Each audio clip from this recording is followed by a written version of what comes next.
Forum Komunikasi Pimpinan Kecamatan Gunung Putri Kabupaten Bogor mengapresiasi kegiatan yang diselenggarakan oleh LDII Kecamatan Gunung Putri dalam hal membina generasi muda melalui jalur religius.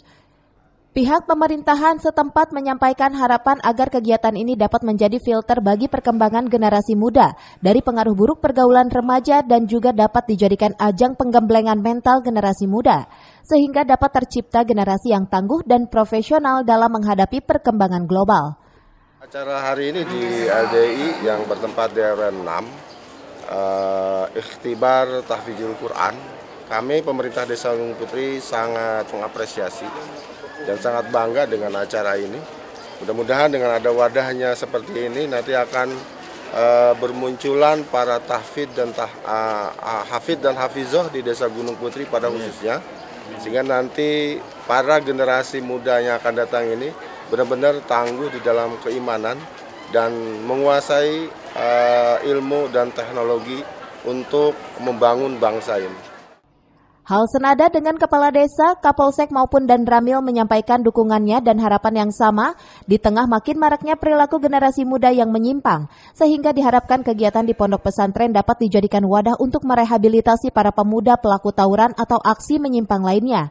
Kami juga menyampaikan kepada Ketua Yayasan, mudah-mudahan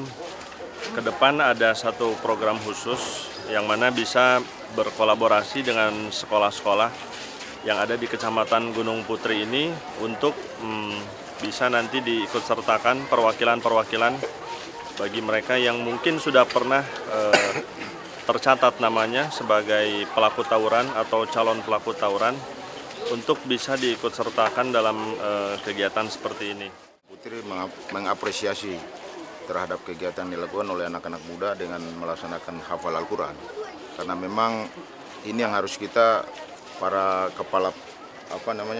pesantren yang ada di sini, kemudian dari LDI juga yang melaksanakan kegiatan hafiz Al-Quran ini, kita sangat bersyukur dan berterima kasih sehingga mengurangi anak-anak yang kegiatan-kegiatan yang di luar daripada kegiatan-kegiatan yang tidak kita inginkan. Ini adalah kegiatan betul-betul benar-benar kegiatan yang bisa memberikan manfaat, barokah dan rasa syukur kita kepada Allah Subhanahu wa taala. Dengan doa-doa mereka, dengan penghafalan Al-Quran ini, sehingga alhamdulillah area kita ini khusus Gunung Putri aman, lancar, barokah, tidak ada masalah sedikit pun. Dari Gunung Putri, Kabupaten Bogor, Tim Liputan melaporkan.